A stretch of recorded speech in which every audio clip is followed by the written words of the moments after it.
Hey everyone, Grayson the Bard here, and welcome back to day 111 of the Hunt a Day. Yes, triple ones, we're in it, baby. It continues to amaze me how quickly the Wild's release date is approaching, and I am so excited. So excited. We are continuing our journey through the rest of the Fated Four, aside from Gamma, who I fought way earlier in the challenge, back like in the double digits, I think, like early double digits, like the 20s, I want to say. No, I fought Gamma when I was doing the, like, these are the monsters that I would most like to see come back in Wilds. Right, that was, oh god, that was like 40s, 50s? I gotta go back and look. Anyway, doesn't matter. Today we're talking about Astalos, everyone's favorite weird insect, stained glass, dragonfly wyvern. Something I didn't mention in the Mizutsune video or the Gamma video, I think, is that each of the Fated Four is meant to kind of coincide with a different generation of Monster Hunter, with Gammoth being representative of the second generation of Monster Hunter and Poke Village, and Mizutsune being representative of third generation Monster Hunter and Yukumo Village. Meanwhile, Astalos is representative of first gen Monster Hunter, and Kokoro Village, the village from Monster Hunter 1. And then Glavenus being representative of fourth generation Monster Hunter, the last at the time of its creation, we'll be talking about him tomorrow. But Astalos is a flying wyvern using the same skeleton as Rathalos and Rathian, but with a few notable exceptions. It is a lot lankier, is the best way to describe it. It's a lot thinner, it's not as bulky, and it has more insect-like features than it does, like, traditional reptilian dragon features. The most common being its, like, the way that it can shake parts of its carapace. When it roars, you'll see, like, its head horn fringe thing kind of vibrate and make, like, a rattling noise, almost like, a threat display that some, like, insects in real life have, as well as its kind of, like, very thin, like, glassy, dragonfly-esque wing membrane that is pretty much see-through and is, I think, probably my favorite part of its entire design. In Monster Hunter Rise on the Switch, despite how much I like the Switch and how much I love playing Monster Hunter on it, it definitely kind of gets a little muddied, the texture of the wings and, like, the scales kind of blend into each other, and it's not great. I kind of want to... There's a part of me, if Wilds wasn't coming out in, like, 45 days, I would be, like, playing through Rise again on PC to, like, see some of these updated textures, but I don't have time for that. I've still got to beat Metaphor Refantasio. I've still got a whole bunch of stuff I want to get done before Monster Hunter Wilds consumes my life. But the coolest thing about the wings is they have an almost, like, stained glass, like, oil sheen kind of look to them. And you'll see it very closely when we're standing by Astalos' body trying to get a good picture for the thumbnail, which I wasn't able to do because it died with its head completely in a wall, so I had to use thumbnail from the intro movie for today. I love the coloration of Astalos. I love the dark green, blackish, like, base carapace frame that then starts to glow this, like, electric, toxic slime green.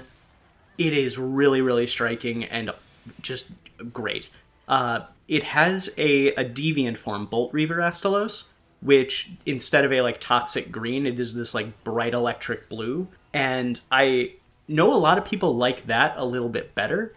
I really like the green. I like black and green as a color palette. It's very aesthetically pleasing for me. And the just, like, contrast of going from a very kind of drab, naturalistic creature into suddenly this thing looks like it is stepping straight out of Chernobyl.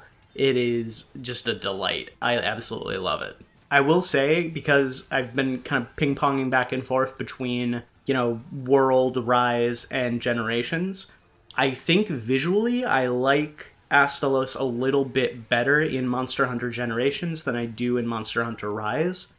The contrast in Monster Hunter Rise is, like, amped up to 11, whereas in Generations it isn't as, like, blinding bright neon in your face. It's a little bit more subdued, and it helps tie the whole creature in as, like, one thing rather than, like, big glowing weak points. But I think that is a problem that would probably be fixed in future games. I think it's more just an issue with the art style they tried to go with for Rise, which I think works for a lot of monsters, but not as much for Astalos. Alright, so then we need to talk about Astalos' fight, and it is fun. It's not amazing, it's not the greatest thing in the world, but it is fun, and I really like how it uses electricity in a more AoE-centric format, and I love how it creates these like pillars of lightning that it moves around the arena that it can seemingly control. Those trip me up a lot. The move where it sticks its tail into the ground and then does a like small localized electric AoE ball around it. That move, when I first started playing Sunbreak, caught me off guard so much. I just kept thinking, oh, he stuck his tail in the ground? That's an opening for me to chop that thing off. But no, it was a trap, and I fell for it more times than I care to admit. I like how Astalos is very much a fast-attacking monster. It is aggressive, it's in your face. Those are the kind of monsters I really enjoy fighting. And I like how, even though it is using like the Flying Wyvern, Rathalos, Rathian skeleton, it has enough new moves that it feels like its own thing. And the fact that it is like thinner and more lanky means that like the attacks you do need to be much more precise in order to effectively hit it, and I think that was a great choice for this monster. All in all, Astalos is a 10 out of 10 monster for me. Definitely not in my top, like, I think it's probably in my top 10, definitely not my top 5, but I still really like it. In terms of returning in Wilds, it is another one that's kind of iffy for me because it was just in Rise.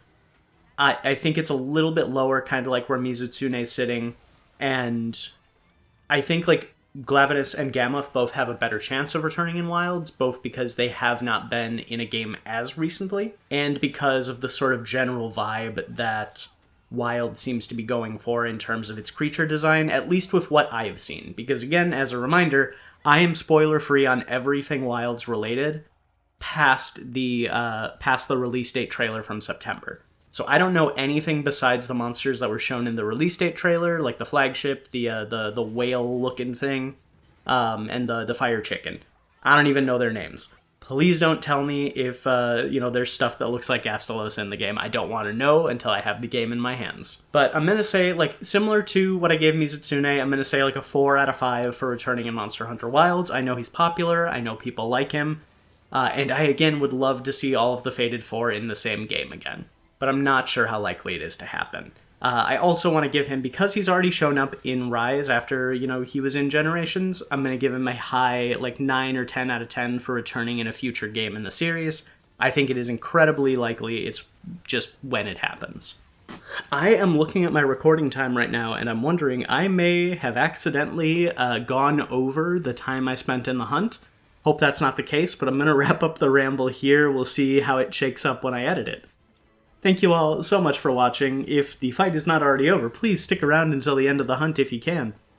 Like, comment, and subscribe if you want to. Don't if you don't, and until next time, I'll see you next time.